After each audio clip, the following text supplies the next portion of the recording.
Buenas noches, bienvenidos a un nuevo encuentro de Qué noche tan clara, veladas tangueras.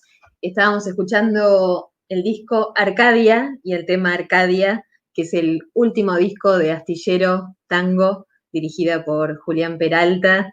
Y quiero agradecerles a todos y a todas los que se van sumando a este ciclo de entrevistas a artistas y creadores del tango, en el cual, bueno, vamos evocando a los grandes maestros de la primera época de oro del tango y además y sobre todo hablando de la producción del tango actual, de esto que coincidimos muchos y muchas, consiste en la nueva época de oro del tango. Y para eso, bueno, voy a hablar esta noche y voy a entrevistar a uno de los artistas, de los músicos que es responsable de esta nueva época con su producción, con su música. Es el director de la orquesta típica Julián Peralta, del grupo Astillero. Y bueno, ya le doy la bienvenida, así empezamos a hablar. Hola, ¿qué Hola, tal? Julián. Buenas noches. Buenas noches, ¿cómo estás? Muy bien, un poco encerrado, pero estamos bien. Como todos, bueno, siempre me encanta entrevistarte, hablar con vos. Siempre estás haciendo música, produciendo cosas nuevas. Y bueno, ¿cómo estás viviendo este confinamiento, Julián? Contame. Y aburrido, porque extraño bastante las actividades de la vida musical, sobre todo los ensayos, te diría. Los conciertos se extrañan, pero más todo lo que tiene que ver con la producción. Juntamos a preparar música y eso está parado, y por ende también está un poco parado la escritura. Es como que la cuarentena no me inspira demasiado. Hay gente que parece que le da para escribir más, qué sé yo. Yo estoy un poco aburrido, así que me dedico a otras cosas, a paviar un poco por internet y así. Bueno, sí, a cada uno le pega de una manera distinta y sí, es así, ¿no? Te veo un poquito borroso, que hoy te veía perfecto, pero bueno, puede ser un poco la conexión, ¿no? Eh, po- Mira, Podemos ver si en algún rato aparecemos con más facilidad. con más nitidez, sí, sí, sí. Por ahí vamos al otro formato, al más pequeño, Malena Rossi, que es nuestra directora de cámaras, que nos está dando un apoyo técnico con todo este trabajo, ¿sí? Bueno, vamos a hablar esta noche, Julián, del último disco de Astillero, Arcadia. Al comienzo escuchábamos uno de sus temas, pero primero, antes de eso, me gustaría hacer un repaso de tu carrera en este tiempo que tenemos de charla. Yo te conocí cuando, como siempre te digo, cuando dabas clases en la Academia Nacional del Tango. Éramos muy, muy peques ambos. Ya hace un montonazo, ¿no? Digo, no vamos a decir cuánto, pero hace bastante.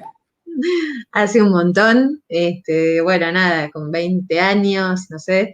Y bueno, y además recuerdo cuando yo estaba alucinada en esa época, en los 90, cuando sacabas el piano a la calle y tocabas en Defensa, en San Telmo, en la calle primero con la Fernández Branca, luego con la Fernández Fierro, y cuando formabas filas de bandoneones en ese mostrador de ese lugar increíble, por ejemplo, en Boedo.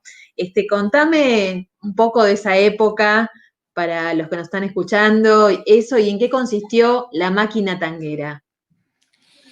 Mirá, todo ese momento fue un momento muy efervescente de la movida del tango, muy efervescente, todavía con muy poquita gente.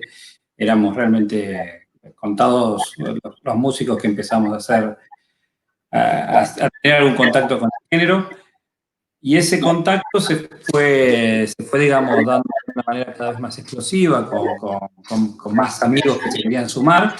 Y nos fuimos juntando, eh, nada, los que teníamos un poquito más de información que los otros colegas, empezamos a tenderles una mano, enseñarles un poco a escribir arreglos. Estoy hablando de un momento donde, como bien vos decís, teníamos 20 años.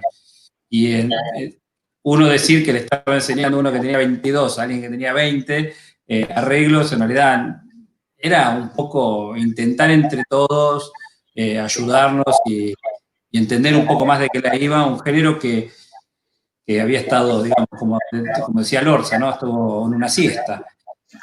No porque no existieran, digamos, nosotros, bueno, en la academia compartimos muchos años de proyectos juntos con Horacio Ferrer, pero, digamos, había maestros, pero tal vez se había cortado esa transmisión oral, de que uno podía entrar a una orquesta para aprender, porque, digamos, los maestros que ya tenían una orquesta, no sé, era Leopoldo Federico, no te iba a llamar a un pibe de 20 años que todavía no sabía ni cómo se tocaba un marcato para entrar a formar parte de la orquesta de él.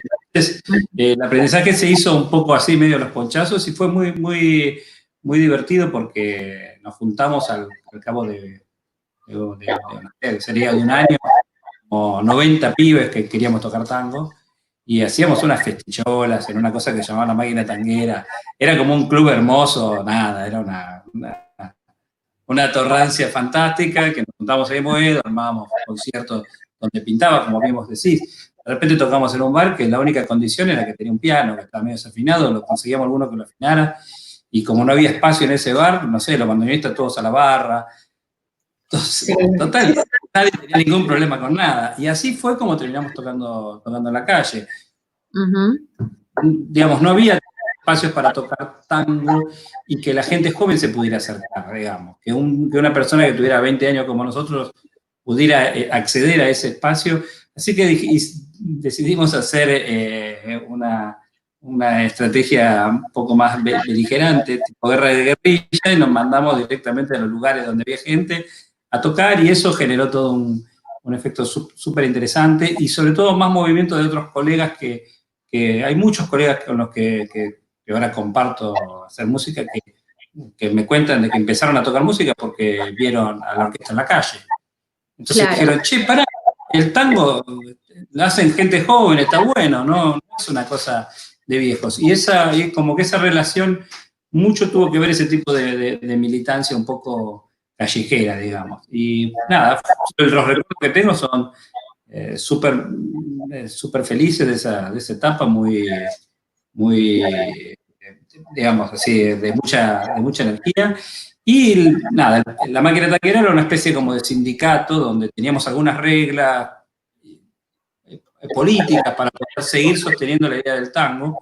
Entonces había reglas que eran que el tango no entrara en esa máquina medio tipo en esa máquina for sport. Entonces había que hacer arreglos propios, había que tener una orquesta que tuviera por lo menos 8 o 9 integrantes como mínimo, llamarse orquesta típica, como todas las cosas que hacían a que la orquesta fuera, cada una de estas orquestas que se armaran tuviera que ver un poco con la época que hacía referencia del 40.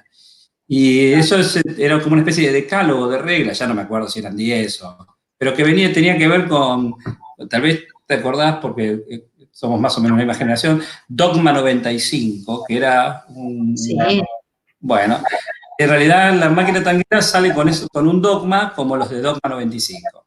Digamos, un decálogo de reglas con la que vos podías, si las cumplías, podías pertenecer a la Máquina Tanguera. Igual todo el mundo no le importaba nada, pero bueno. Pero bueno, digamos que había como un cierto marco de decálogo, que por ejemplo, como decías, algunos que se llamara orquesta típica, que tuviera como ciertas condiciones. Sí, los nombres, por ejemplo, no podían tener título de un tango de los grupos. Claro, bien, me acuerdo de eso. No te podías llamar, qué sé yo, Quinteto La Comparsita, no. Esa no iba. Era. Tocar con piano eléctrico no se podía. Tocar el arreglo de D'Arienzo estaba prohibido. Pero no me acuerdo, había que tocar con piano acústico. Bien, ok. Esa era una regla que organizaba un poco también de que se obligara a los espacios a que pusieran un piano, no había. Eso cambió un montón, ¿no? La ciudad de Buenos Aires ahora volvió a tener pianos en los espacios, pero en los 90 no existía eso. Claro, digamos que en pocos meses surgieron una cantidad de orquestas típicas, ¿verdad? O sea, una vez que empezaste, fue un furor eso. ¿Cuántas orquestas se formaron en ese momento? Más 9 orquestas, te diría que en 8 meses, una cosa así. Impresionante. Hay gente que, digamos, incluyendo a nosotros, que no sabíamos tocar casi, ¿no? O sea, era muchas ganas de hacer y y muy poco conocimiento. Imagínate que los bandoneonistas, cualquiera que se ponía un bandoneón en las gambas, era bandoneonista.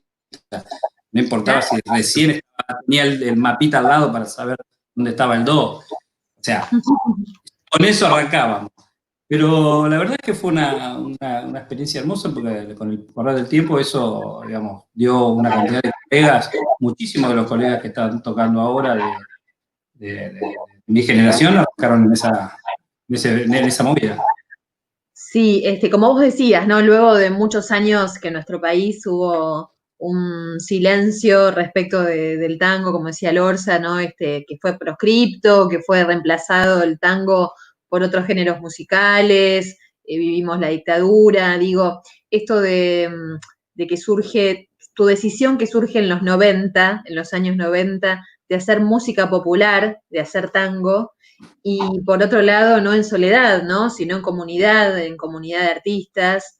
Es en plena época de globalización y neoliberalismo, es una decisión, ¿no? Digamos, contanos cómo fue esa decisión en ese momento, como vos decías, ¿no? Como un acto casi por ahí, revolucionario o contestatario, ¿cómo surge? Mira, ahí se cruzan, en esa reflexión que haces, se cruzan muchas cosas que generaron un poco este movimiento del que estamos hablando. La primera cuestión, lo que decís, es la globalización, un poco nos cambia el eje a nosotros como jóvenes, a un sector por lo menos de la juventud, que veía que el rock ya no tenía ese carácter rebelde o contestatario que tenía en otra época. Y eso, obviamente, la culpa no la tiene la música, como tampoco la culpa la tuvo el tango, con cuestiones, obviamente, que pasaron en el país. Pero la imagen que vos tenías del rock teniendo 20 años en los 90 era que Madonna iba a comer con Menem, que los Rolling Stones iban, se sacaban fotos con Carlitos. Entonces era como decir, eso es el norte de un pibe de 20 años y medio que todo bien con el rock, pero empezaba como a ser una necesidad. Y eso también son los embates de la globalización, porque antes no venían. Entonces, esos referentes era Spinetta o Charly García, pero cuando ya era los Rolling Stones, Guns N' Roses, Madonna, Prince y todo el mundo en una especie de espiral que venía con una marca de gaseosa ¿no? Y algunas zapatillas, una marca de teléfono, andás a ver cómo era aquella época. Pero, digamos, eso un poco que te rompía la lógica de querer hacer eso siendo joven. Así que medio como respuesta a eso empezamos a ver otras posibilidades y creo que nos pasó por ser justamente de esta generación, porque yo siento que chicos que tenían 5 años más que yo, el tango todavía era de viejo. Todavía era una cosa que no les podía cuajar. Pero ya nuestra generación fue, nada, no lo encontramos con ningún problema, porque, digamos, no, era como, digamos, una hoja en blanco en algún sentido desde lo ideológico, porque ya se había sacado ese karma de la música, ya no era música, digamos, de lo establecido, que tal vez era un poco con lo que se rompía en los 60, con la idea del tango también, desde el parte de la juventud, digamos, como decís vos, hubo más de una variable que hizo que el tango tuviera ese momento de declive, qué sé yo, la declaración del estado de sitio en el 55, Exacto.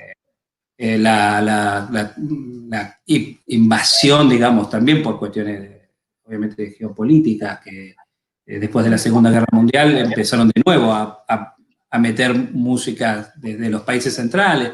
Bueno, podríamos charlar un rato largo sobre esto, totalmente. Pero la cuestión es que como jóvenes, nada, empezamos a ver que el tango era maravilloso y nos encontramos con una música súper potente y pura calentura. Y así dijimos, bueno, vamos a hacerlo. Y además que era digamos, son esas sensaciones, ¿no? Que uno tiene cuando abarca, cuando es joven y cuando abarca una cosa que le gusta, dice, no hay límite, decir, bueno, vamos para acá, está divertido, la pasamos bien. Y así fue como cómo surgió ese movimiento súper explosivo de un montón de músicos. Creo que había más cosas que había enumerado, pero estas son algunas de las facetas como para ir nombrando de ese proceso histórico. Sí, no, digamos, Pará, ahí me acordé. Ves que dale. tengo tiempo de radio, porque me estoy extrañando el bar, ¿viste? Sí, La recontra. la tertulia, el bar, Claro. de la cara a cara, sí. Lo que decías era lo colectivo. Yo creo que lo colectivo, primero fue una obligación porque era la manera digamos, la posibilidad cooperativa era la única posibilidad de construir en ese contexto. No es que iba a venir alguna mano que te iba a ayudar y bajar una guita para que vos te dediques a ver, vamos a ver, produzcamos un artista de tango para juntar plata. Entonces le bajamos unos mangos a algún pibe para que lo ponemos lindo y que haga algo simpático. Bueno, eso no iba a pasar. Entonces, lo cooperativo fue una necesidad. Y además, yo creo que a veces cuando uno habla de lo cooperativo, siempre viene la imagen de Pugliese y uno viene la imagen de un tipo bueno, que armó una orquesta cooperativa, digo, con sus organizaciones internas y demás, pero con esta carga cooperativa, porque era un tipo, digamos, buena onda con sus compañeros músicos y que tenía respeto por los colegas. Yo creo que eso era cierto, eso no deja de ser verdad, pero además de eso, la orquesta cooperativa es una orquesta eficiente, es una orquesta inteligente. Digamos, pensar en un proyecto donde todo el mundo es solidariamente, es solidario en las pérdidas y en las ganancias, luego te hace que te comprometas con esa orquesta y que todos los colegas de la orquesta escriban, arreglen, produzcan, intenten que la orquesta vaya para el mejor lugar. Entonces, no es solamente es una cosa macanuda, sino que además es inteligente y eficiente y produce mejor música. Porque por ahí de Pugliese siempre tuvo unos colegas músicos maravillosos y una capacidad de producción infernal. Bueno, nada, te quemé la cabeza, perdón. No, me encantó porque, me encanta porque en realidad no es toda tu obra justamente está escrita de esta forma, digo, es una elección estética, la de escribir música para un grupo de músicos, para una orquesta, y además es una decisión política desde el punto de vista de la vida, ¿no? De como una decisión social y política de hacerlo de esta manera. Y bueno, ¿y cómo es la experiencia de hacer música con tantas personas? Porque bueno, es muy interesante cuando se agrega un músico más. Hay un límite de los proyectos cuando ya estás obligado a cierta institucionalidad. No te sabría decir si es a partir del músico 8 o el 9, pero hay un momento donde vos tenés un grupo donde todos vos podés tener la comunicación energética con cada uno de los integrantes que está formando parte del proyecto. Pero en un momento ya se convierte de alguna manera en masa. Entonces, cuando vos laburás con una formación como una orquesta típica, ya todo el trabajo es más institucional y esa institución, bueno, tiene el poder como de uno ver a 1000 chinos haciendo una coreografía juntos. Vieron que es una cosa impactante. Vos ves a 1000 chinos moviéndose y decís, los tipos pueden invadir el mundo cuando quieren. Bueno, esa es la potencia que tiene una orquesta y la posibilidad digamos, de esta organización grande, institucional. Pero obviamente requiere esto que estoy hablando, tener unos códigos en común muy organizados, estar muy sistematizados. Todos los colegas en realidad esto lo tienen muy entrenado porque la verdad que el oficio de músico es un oficio de mucha organización, digamos, tenés que, digamos, hay un papel, una partitura, un arreglador, hay una organización, hay momentos donde vos tenés que ir en menos porque tenés que escuchar al otro. Bueno, todo esto está desde que empezás a tocar en un grupo siendo muy chiquitito, esto ya lo vas aprendiendo. Sí. Así que los orquestas lo entienden bien, pero digamos, tocar en una orquesta siempre es una cosa como, ¿no? Que te sopla atrás. La fila de bandoneones y realmente se mueve el aire y lo sentís casi como ventiladores, además, digamos, sentís una presión sonora y es impactante. Eso, nada, es como muy Sí, muy tremendo. Así que es como una especie de droga, de adicción, ¿no? Entonces, una vez que probaste la típica, podés tener otros proyectos, pero de vez en cuando tenés que volver. No, ese sonido lo querés tener de nuevo. Así Es que eso, inevitable. sí, es inevitable. Bueno, por ejemplo, pasando, bueno, en tu orquesta, la típica Julián Peralta, hay, bueno, varios casos, pero Un disparo en la noche en ese disco, por ejemplo, ese es un ejemplo típico donde participan muchos artistas, muchos músicos, poetas, cantantes. Ahí hiciste una convocatoria muy, muy grosa, para nombrar algunos, no sé, Alejandro Guyot, Juan Subirá, Gustavo Santolaya, Acho Stoll, Elvi Olaya, Ariel Prat, bueno, y otros más, ¿no? Entonces, Sí, es un equipo gigante que se armó. tremendo. Eh, en realidad esa orquesta fue de casualidad, casi como muchas de las cosas que me han tocado vivir, y la casualidad tuvo que ver que me agarré flor de calentura por una nota en un diario. Yo No soy me trabajo bastante, sí, trabajo bastante bajo presión. No, porque esto era el Festival de Tango del 2011, y en el Festival de Tango del 2011, Mossi, que era el director del Festival de Tango en ese momento, me dice, che, escúchame, ¿qué querés hacer en el festival? ¿Se te ocurre alguna cosa? Mirá, me avisó eso, dice, nos vamos a juntar el martes que viene, pensalo, anda pensando lo que querés hacer y el martes que viene charlamos a ver si lo podemos organizar, algo para hacer en el festival. Bueno, fenómeno, qué sé yo, esto era un miércoles, faltaba una semana. sí, El sábado toca Amores, tal vez te acordás, los 90 años de Amores en el Gran Rex. sí, Bueno, me acuerdo. Amores, y el domingo sale una crítica de Amores, hablándolo a Amores, obviamente completamente merecida, diciendo que gran músico, todo, ¿no? El dossier de Amores. Y después al final pone el periodista, larga vida Amores, porque por suerte, hoy en Buenos Aires hay buenos músicos que escriben música instrumental, pero no hay tan buenas canciones como las que escribía More. Me agarró No, una calentura. Me, malísimo. claro, vos imaginate, habiendo tantos colegas, ¿no? Muy, Como los que nombraste ahí y muchos más que están haciendo unas cosas maravillosas, tal vez el periodista no los conocía, ¿viste? No eran, obviamente, los músicos del tango no es que están en la tele o están llenando estadios. Pero bueno, si te pero bueno, faltó.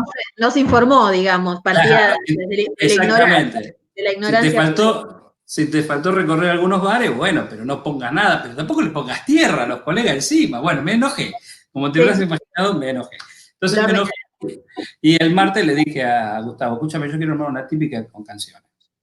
Ujú. Con canciones de cada uno de los colegas, digamos, de agarrar 12 colegas que hayan hecho canciones que me gusten a mí, digamos, o que yo las pueda laburar, porque a veces aunque me guste determinada poesía y determinada música, hay cosas que no son afín a la estética de lo que hago, es como, ¿no? Ujú. Como una milanesa con dulce de leche. Sí, Entonces, a veces pasa eso, aunque uno admire la estética de algún colega. Entonces, bueno, se copó con esa idea, armamos el proyecto y el proyecto era para un día. De hecho, se ensayó 2 veces y se hizo el concierto. Dos o ajá, tres veces ensayamos, creo que ensayamos 3 veces. Se hizo el concierto y todo el mundo quedó contento y ahí dijimos, dice, che, pero habría que grabarlo.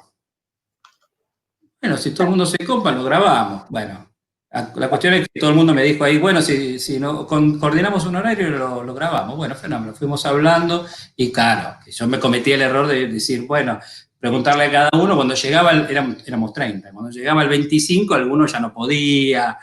Entonces se hice al revés, pasaron como 4 meses y dije, che, todo el mundo puede, tipo el 11 de noviembre, lo grabamos. Y vinieron casi todos y se hizo la grabación y yo pensé que era nada más esa anécdota, pero después fue pasando el tiempo y la orquesta como que me llamaron de Mendoza para tocar, de Córdoba para tocar, que la habían escuchado, que les había gustado y ahí así fue. Así fue la historia. perdón. No, fue buenísimo ese disco, es impresionante. Un disparo, perdón, un disparo en la noche es impresionante. Y la verdad, Julián, cuando yo escucho tu música, siento el latido actual de Buenos Aires. Me pasa eso con tu producción, como si de algún modo estuvieras creando la banda de sonido de Buenos Aires, de ahora, de tu barrio, de mi barrio. ¿Cómo lo vivís vos eso? Creo que si uno es honesto con lo que le pasa, va a salir eso. Y Ujú, eso no significa que suene todas las músicas iguales tampoco. Pero claro. si vos sos honesto contando lo que te está pasando, va a sonar actual, aunque uno no Ujú, quiera, digamos. El metamensaje va a estar. Tal vez algunos, porque viven en otros barrios, escuchan otras músicas, qué sé yo, van a componer una cumbia.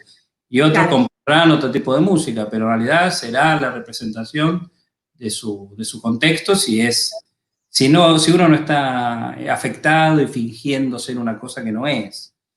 Entonces, si uno intenta ser lo más honesto, me parece que eso aparece solo. Ujú, Y sí, vivimos en una ciudad que es distinta a la ciudad del 40, entonces obviamente los tangos suenan distintos. Un tango de ahora tiene otra impronta, hay otro nivel de ruido en la ciudad, exacto. otro nivel de quilombo, eh, hay otra ciudad, digamos, hay toda una división que iba haciendo en el libro de historia de Govelo, mira si nos ponemos, que planteaba esto como cada 40 años el cambio de la ciudad y por ende el cambio de la música.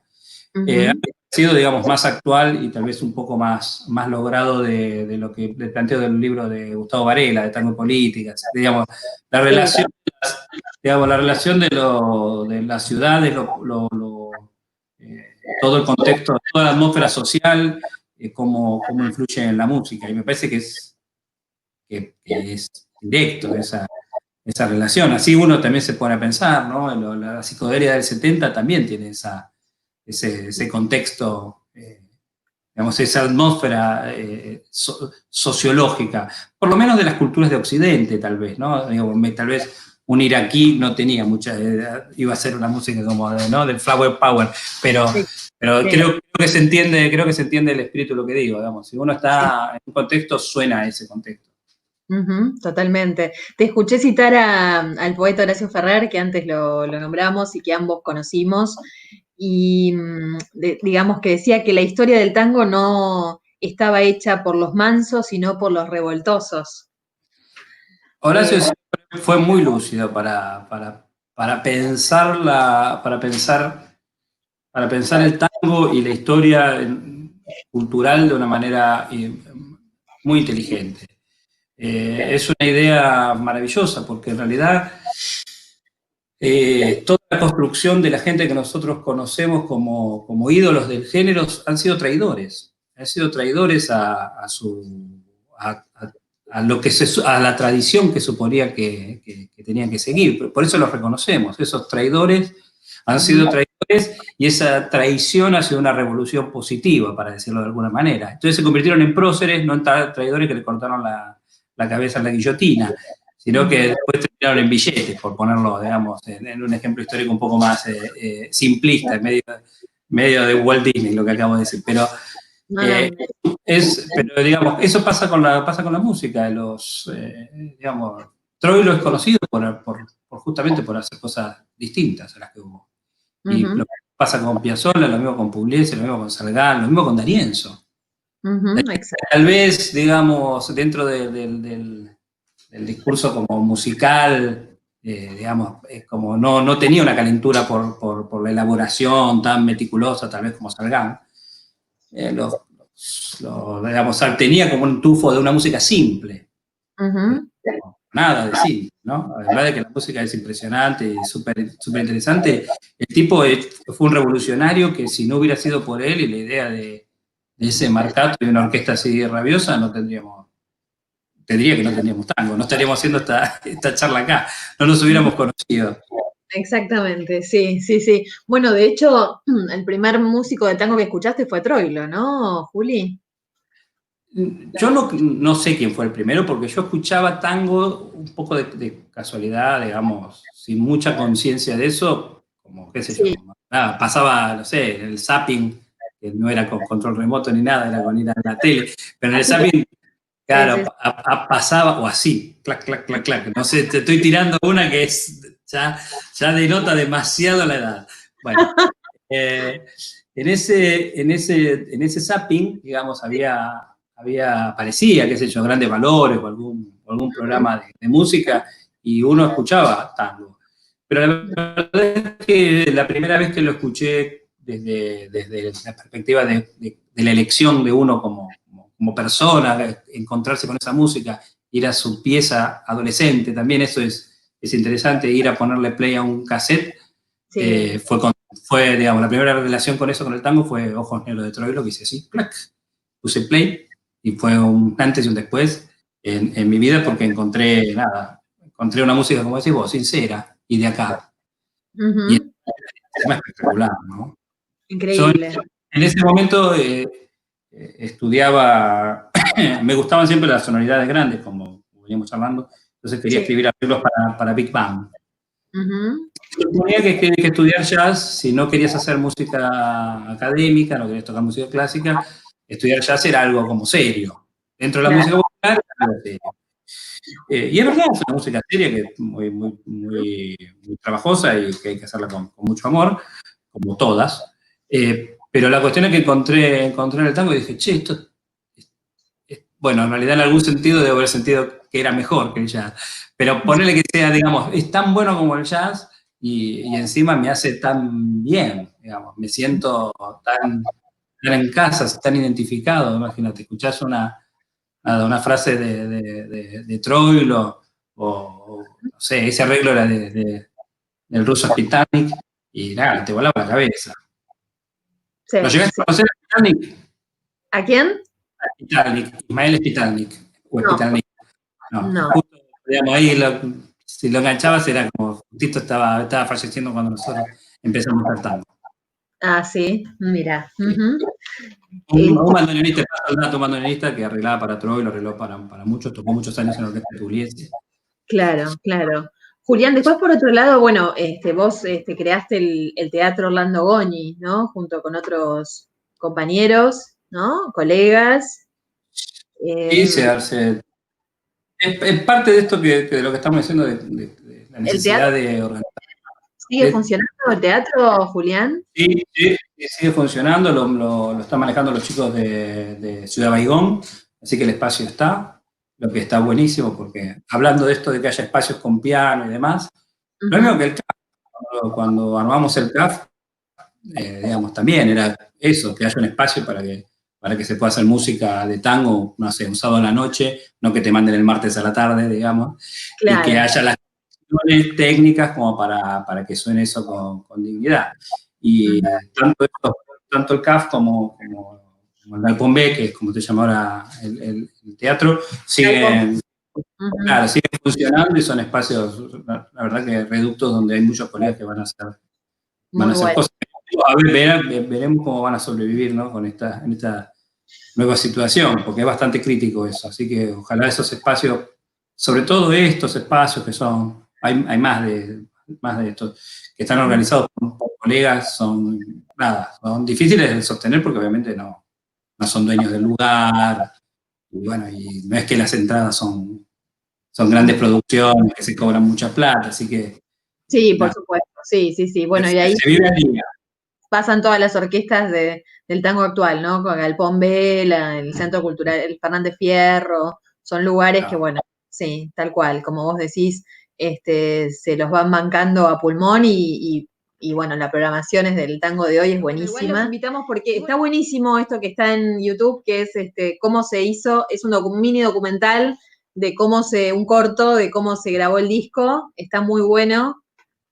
Sí, es interesante.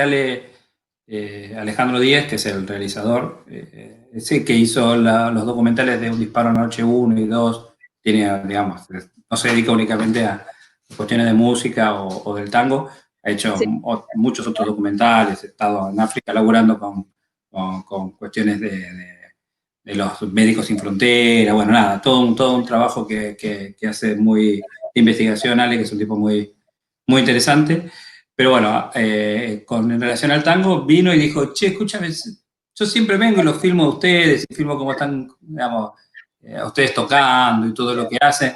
Dice, pero acá siempre hay un laburo que medio que no se ve, que es el laburo de los técnicos a la hora de grabar, que es un laburo súper interesante. Dice, voy a meter la cámara si ustedes no les joden, pero no los voy a tomar a ustedes, voy a laburar otra cosa. Y yo creo que es muy valioso porque nunca se ve esa parte de los... Sí, muy bueno el backstage, muy bueno, muy bueno. Aparte está bueno porque aparte él se enoja por momentos, dice, oh, no, esto que me están pidiendo, no sé, quieren todo. Bueno, Y le pone, Lucho, pero bueno, se enoja también. Lucho es un excelente técnico, la verdad que labura fantástico, y es un amargo importante. Es un tipo muy amargo, y lo amo mucho porque justamente como es un tipo amargo y que no te deja pasar una, también se hace bastante bueno eso desde lo laboral, porque te dice, mira, tipo, esa intro no está saliendo. Hay algo que está desajustado, entonces... Vos imaginate que no es lo mismo que estar en el ensayo, escucharte cuando vas a grabar, ¿viste? Vos a través, no tenés las mismas referencias, entonces eso, nada, es cómodo que te diga lo que se escuche y te diga, che, no está funcionando, vengan a escuchar, esto está sonando mal, vengan a revisar a ver qué hacemos para que la cosa mejore. Así que sí, es un amargo. Bueno, sí, es un amargo capo total, así que es bueno, esto que este documental entonces lo pueden ver en YouTube, cómo se grabó el disco, y vamos al título, Arcadia, ¿no? Arcadia era una provincia de la antigua Grecia, corregime si me No, equivoco, es y sigue existiendo. que sigue existiendo, Sí, sí. que digo, desde la mitología griega se convirtió en el paraíso, en un momento el paraíso fantástico favorito de los artistas, la legendaria Arcadia, concebida por la literatura moderna como una edad dorada de abundancia y felicidad. Bueno, Claro, contame vos un poco sobre esto, sobre esta claro. abundancia y esta felicidad de grabar Arcadia. Mirá, desde esto que decís, del hecho de producir música, siempre es muy placentero, pero en realidad el título es un poco sarcástico, ¿no? Digamos, es la idea de esa tierra prometida que en realidad no llega nunca, porque Ujú. es un poco, ¿no?, la contradicción de esa cosa idílica, romántica, con la realidad que es bastante más cruda. Arcadia es ese espacio, esa ciudad, digamos, utópica del sueño, que sería como para la literatura del tango del 20 y del 30, París. Claro. Esa idea de donde va a estar todo bien, de donde vamos a Ujú. estar felices, donde no vamos a poder escapar. Bueno, esa idea de La tierra prometida, donde la todo. tierra prometida, claro, todo eso que en realidad en lo mundano de lo que uno vive desaparece completamente y no hay tierra prometida, No. uno sigue peleándola, y entonces todas las canciones del disco, Ujú. empezando justamente por Arcadia, Arcadia reflejaba muy bien todas las letras que estaban ahí, porque todas estas narraciones son narraciones un poco de historias marginales, que tal vez no salen, digamos, no salen en la tele y tienen peinados y maquillaje, digamos, es que gente que la vive remando, y justamente Arcadia, el primer tema es eso, ¿no? La descripción de una feria popular en algún barrio marginal. Ujú. Y Sí, así, sí. digamos, cada una de las canciones, tampoco les voy a contar. Me parece que lo central de este proyecto es que es un disco de canciones, cuando normalmente con Astillero hacemos música instrumental. Ujú. Pintó, nos juntamos, nosotros antes de encargar un proyecto tenemos un par de reuniones donde normalmente comemos unas milangas que pedimos y debatimos, che, ¿qué hay que hacer? ¿Qué hacemos en el próximo disco? Y bueno, y salir de la calentura de, che, hace mucho que no hacemos canciones con Astillero. Y Sí. bueno, hagamos un disco de canciones. Bueno, pintó hacer este proyecto, inmediatamente salió la posibilidad de hacerlo con el Chino. Son de los referentes, digamos, que en lo personal, eh, como me crié, digamos, musicalmente con el Chino, ¿no? Recordemos que en la Fierro, en el comienzo de la Fierro, laburábamos con el Chino. Es como Estamos que es hablando El Chino Laborde, el cantor, el Chino Laborde, sí. Entonces, esa voz, ese tipo de interpretación es lo que yo me imagino cuando estoy haciendo un tema. Así que en lo personal es una conexión muy, muy directa porque me crié con él. Claro. Así que, esa es como la imagen. Y un poco el disco también fue un poco eso, ¿no? Un reencuentro de laburo también. Después de un divorcio, tuvimos un divorcio fuerte, Ahí sí, con el Chino, decís. Sí, claro. Cuando dejé la Fierro, hubo un poco unos chispazos, nada, pavada de juventud. Pero bueno, después. Ahora se aman, me imagino, ahora se aman nuevamente. Sí. En realidad siempre. Siempre se amaron. Claro, obviamente, es mucho respeto con todos los colegas que sostienen la movida del tango. Hay mucho respeto porque es gente muy noble, ¿no? Obviamente, sí. Bueno, Arcadia está compuesto por 6 temas, todos tienen música de tu autoría, por supuesto, y letras de Juan Serén, ¿no? Las letras son de Juan. No todos, hay un tema que es de Mariano. Mariano González Caló. Que Mariano es un personaje muy raro con respecto a la composición de canciones. Él hace música instrumental, no es un bandoneonista impresionante. Sí. Y ha hecho música instrumental, tiene su quinteto, el quinteto criollo, nada. Pero completamente recomendable que si no lo conocen, escuchen el quinteto criollo de Mariano, que es nada, se suena todo. Sí. Y Mariano, digamos, nada, hace música instrumental como yo, hacemos música instrumental y en mi caso cuando hago alguna canción hago la música, no la letra. Pero Mariano ha hecho una única canción antes de este disco que se llama Cinco Nombres y es un éxito total. El tango Cinco Nombres que lo grabamos, él lo grabó con el quinteto, lo grabamos con la típica, la verdad que en cualquier lado que lo tocas es realmente, es maravilloso que una persona que nunca escribió una letra, la primera letra que escribió es un boom. Así que estamos esperando. Tampoco es, vuelvo a repetir, no es que es un autor prolífico, por lo menos hasta ahora, tal vez ahora entonces ahora escribió otra canción, vamos a ver, tal vez es un éxito rotundo y directamente lo tenemos que mandar a hacer poesía, porque no puede ser que le vaya tan bien. Así que bueno, es maravilloso. Genial. Bueno, déjame por favor nombrar a los músicos de la formación. Bueno, Julián Peralta, por supuesto, en piano, Federico Maiocchi en contrabajo, Mariano González Calo y Diego Maniowicz en bandoneones, Jacqueline Oroc en violonchelo, Alex Musatov en violín y, como decíamos, la voz del gran Chino Laborde. Esa es la formación. Sí, lo peor de cada casa, como diría hace rato. Está todo lo peor, así, normalmente formamos así. Es una maravilla, la verdad que te felicito por este disco, la verdad que me gustó mucho.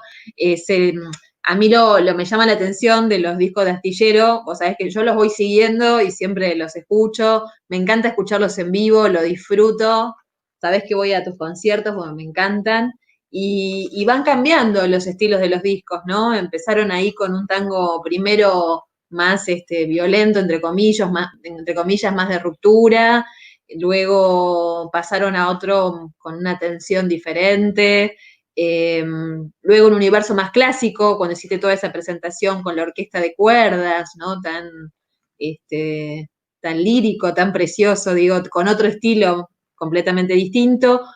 Grabaron Quilombo, que tiene que ver con la murga, ¿no? El universo de la murga y otros climas. Y ahora llegamos a Arcadia, que tiene otro espíritu distinto. Y bueno, contanos cuál es el espíritu de Arcadia. Mirá, cuando haces canciones, en realidad casi te diría que el espíritu se organiza alrededor de la letra. No de la letra como las palabras en el papel, sino me refiero a la canción, a la idea de el texto, la interpretación, todo lo que, inclusive, ¿no? Las partes musicales, pero de la enunciación y la emoción de lo que se dice. Uh-huh. El laburo, en ese caso, de un arreglador es armar un traje a medida, lo mejor que se pueda, y no cortar ese movimiento enérgico uno lo podría relacionar como si fuera con una lava, ¿no? Con algo que tiene que fluir y dejar, digamos, y eso mismo, dejar que la naturaleza de esa poesía pueda fluir y ser lo que realmente luzca, ¿no? Y es muy difícil, tal vez, en mi caso es una cosa que me costó mucho tiempo aprender, y no sé si lo hemos aprendido, pero digamos, me cuesta mucho porque uno, cuando hace música instrumental, no está como un científico loco, mezclando pócimas ahí, ¿no? Trabajando como con la artesanía, con el detalle, bien elucubrando ideas. Y acá es como todo lo contrario, tenés que tener esas ideas porque, digamos, tiene que haber algún sustento musical que lo avale, pero la idea es otra, bueno, fíjate cómo vamos siempre para atrás y para adelante, vamos para atrás. Es como decía Troilo, cuando entra el cantor, la orquesta es cuerpo a tierra. Ujú. Eso no significa que hay que tocar necesariamente piano, sino que hay que entender cuál es el rol que uno tiene que cumplir. Entonces, Claro. entonces ahí un poco está ese juego con el laburo de la canción. Y es encantador, porque en realidad también uno, yo admiro a la gente que escribe, me parece algo inalcanzable, tan volátil y mágico. Y no, yo nada, me muero de vergüenza si escribo, si tengo que firmar el check-in en el hotel. Así que imagínate. Pero bueno, entonces eso, es como me parece que las letras, en este caso de Mariano y de Serén, Muy eh, buenas. Ujú. claro, son unas letras impresionantes y que eso, uno tiene que lograr que luzca la interpretación, bueno, justamente eso, ¿no? El laburo del chino también es eso, es Eh, transmitir esa letra y que nos logre convencer de que es cierto, ¿no? Lo ujú. mejor que te puede pasar cuando escuchás a un artista, o a mí, ¿no? Es una apreciación muy personal. Bueno, no es ni siquiera es tan personal. Esto creo que lo decía, se hacía en una juntada de pianistas en la casa de Salgán Sí, y de repente tocaba Salgán y cuando terminaba de tocar dice, es verdad, decía uno. Claro, creo todo. cuando, Es esto de te creo claro, todo. Sí. claro, eso es verdad, es cierto, sí, tiene razón. Claro, hay algo de eso que cuando yo escucho la interpretación ¿no? de los artistas, nada, por suerte tenemos en Argentina unos artistas impresionantes que te conmueve, vos decís, sí, todo lo que dice, yo le Sí. creo todo. Si me vende un auto usado destruido, se lo compro. O sea, le creo todo lo que está diciendo es verdad, sí, es Bueno, cierto. sí, sí, al chino le creemos todo. La interpretación del chino es formidable, la verdad, es Sí. magistral, impresionante cómo interpreta esos temas el chino. Sí, sí, sí, sí. Escúchame, Julián, ¿ustedes llegaron a presentarlo esto lo grabaron el año pasado, pero llegaron a presentarlo en vivo o los agarró justo Hicimos, la no, pandemia? hicimos una. Esto siempre lo pide el pibe. Nosotros le decimos al pibe, ya no es tan pibe, obviamente, a Diego Mañowicz, porque cuando entró era el bandoneón jovencito, era muy niño. Pero Sí, bueno, le sigue el apodo del pibe, ya eso, señor. No te digo que es mayor, pero bueno, ya no debería corresponderle el apodo del pibe. Pues la cuestión es que Diego, el pibe dice siempre, che, escúchame, alguna vez podemos tocar los temas una vez antes, por lo menos, de grabarlo. Y dice, sí, porque. Así que, bueno, le hicimos caso y hicimos una única fecha con el chino, como de prepresentación del material. Y nada, fue fabuloso, pero nos quedamos con las ganas de hacer la verdadera presentación. Así que estamos claro. a la espera de algún momento que se pueda dar.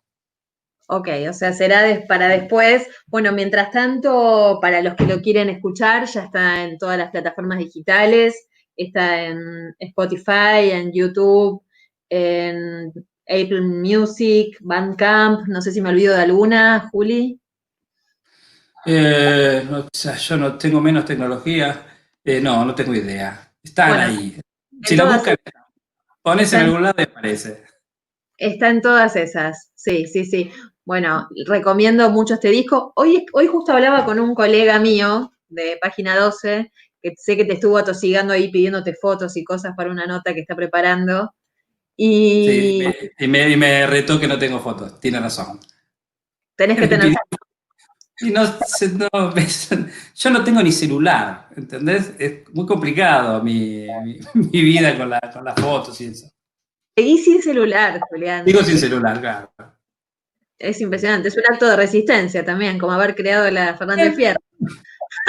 Sí, o de cabezadurismo también, ¿no? Digamos, no lo romanticemos, no nos pongamos tan mágicos, también es un sentido de vagancia, bueno, no sé, es un poco de tosudez, pero bueno, es lo que hay.